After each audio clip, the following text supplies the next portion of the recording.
Ladies and gentlemen, welcome to Second Earth Alternative. This is our first math episode, very exciting. And what I wanted to teach you today is how do we land on a circle?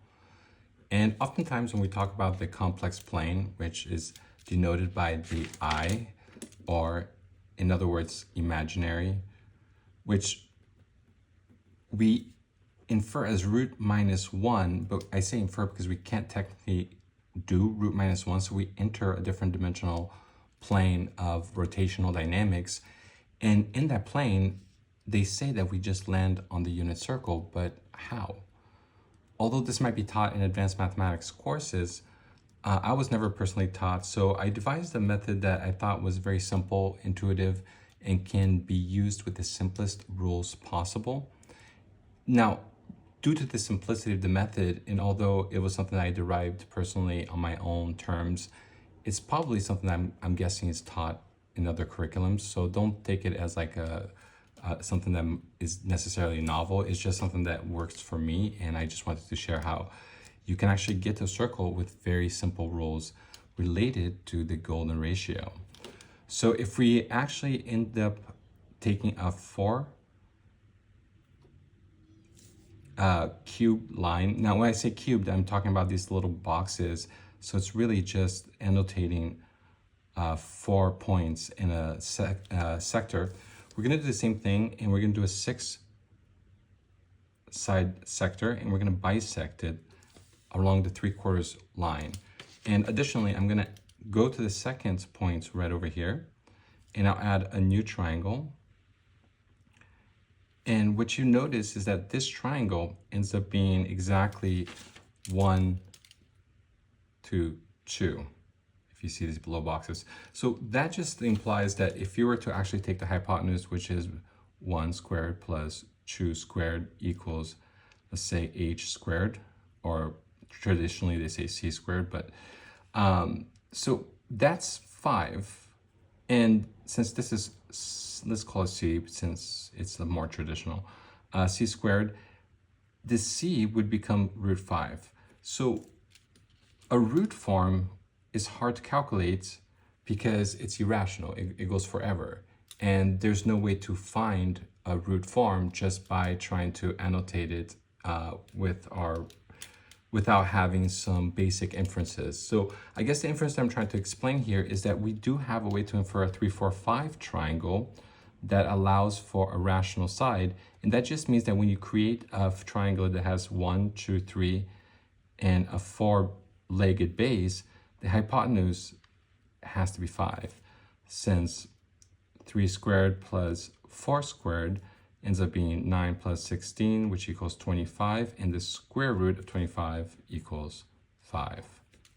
So since we've established this type of divisions, all we have to really do is infer that 4 triangle. And we can infer in 2 different directions. We can infer as a 1, 2, 3 base, or we can infer as a 4 base with a 3 heights. Either way, you're going to be going either +1 or -1 from the actual points that you have over here. So -1 would be in the y-axis over here, and +1 in the x-axis would be here. And we're going to do the same thing for the other side. And the reason why it's so important to consider the idea that this is just a +1 or -1 inference is because the golden ratio, which the f of x of it is x squared minus x minus 1, this means that this quadratic equation will result in the roots of the golden ratio and its negative conjugates. So the golden ratio, which can be inferred as root 5 over 2 plus 1/2, and its negative conjugate, which is the golden ratio minus 1 times the minus of the golden ratio minus 1, or just I should have said 1 minus the golden ratio is a little bit easier.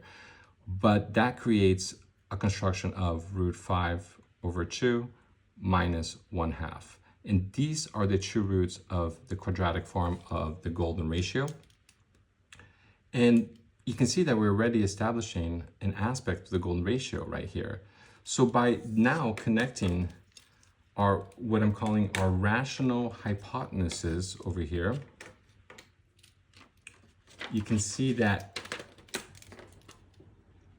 we're not going to actually connecting from the actual point itself. We're going to bisect it, or not bisect it, but intersect it at the actual points of our limits here that we've established. So this is going to be from this line over here, same thing over here, and I'm going to do a different color coding just to make things a little bit more clear. So we do the same thing. In this time, we're going to actually use the first bisection that we use, the actual initial base, as our way of annotating where we're going to start. And what ends up happening is that these hypotenuses end up actually being rational. And because we understand the proportionalities that we've established, which is that we have a 3, 4, 5 triangle that we then scooted over by 3/4, we could then say that that 5 hypotenuse over here is going to be, let's say, 3/4 times 5. That equals 15/4, which ends up being 3.75. So now I know that each one of these hypotenuses that were created is 3.75. So instead of establishing the axis of the unit circle first, I think it's a little bit easier to establish the rational hypotenuses and then understand where we can establish our unit circle. Because now I can just say that the unit circle has to go 3 over in 0.75. So it'll be 1, 2, 3. And 0.75 will be just right over here. And same thing over here, 1, 2, 3. We have 0.75 over here. And scrambled somewhere in between those equations, right next to the golden ratio, we have that point over here. So all we have to do really is just connect the points that we just established, and you'll see that that actually creates a circle. And amazingly, this circular form has not only 1, 2, 3, 4, 5, 6, 7 vectors that we've established. We know that the hypotenuse of the 3, 4, 5 triangle is 5. So if we just extend this to over 1 to establish a 5 points, and under here as well, you see that we have a second circle that we can ascribe.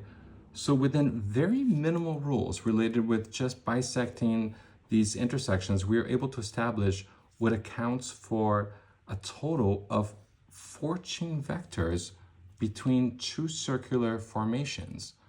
And what's really kind of cool is that you can actually project the circle on the other side. So we have the 7 vectors times the 2, since we have the other 7 vectors here. So that's going to be 14, since we can project or mirror the circular form on the x-axis. We're going to times that by 2 to get 28. And let's not forget that we have the center plus 1 as the 29th vector. Now check out this connection. This is pretty cool. Remember how I showed you that that root 5, which is just that 1 to 2 triangle, is the hypotenuse of that bottom triangle and can establish a connection to the golden ratio, meaning that this, if we were to just bisect that in half, creates this diagonal line right over here that actually has a root 5, 2 form, which means that this added to just 1/2 of our implied forms that we deviated from to create the initial markers for our triangle, that ends up being the golden ratio. And amazingly, since we established 7 vectors, look what happens. If we take the golden ratio and we power it by 7, and then we subtract it by the golden ratio minus 1, which I mentioned earlier is the inverse of the golden ratio. So that actually equals 1 over the golden ratio. And we also have an exponentiation of 7. Well, ladies and gentlemen, this actually equals 29. Isn't that amazing? And nobody ever taught me that. I just found that and I thought this is definitely worth sharing to the Second Earth audience. And please catch our next episode because we're going to actually connect, believe it or not, we're going to try to connect pi with primes. And this is a really unique connection because I'm going to show you how to use certain prime setups to calculate pi to perfection in a way that I think is novel. At least I haven't seen it before. And also to kind of find order, a type of scaffolding of order that's existing within the circular distribution of primes. And I think it's going to be a very exciting episode. So yeah, that's it. Share this to your friends. And, you know, if you're wondering why this is pen and paper, you know, it has to do with some of the earlier episodes about censorship, and the computers are down right now. So hopefully we'll get that up going as soon as possible. Oh, and I almost forgot.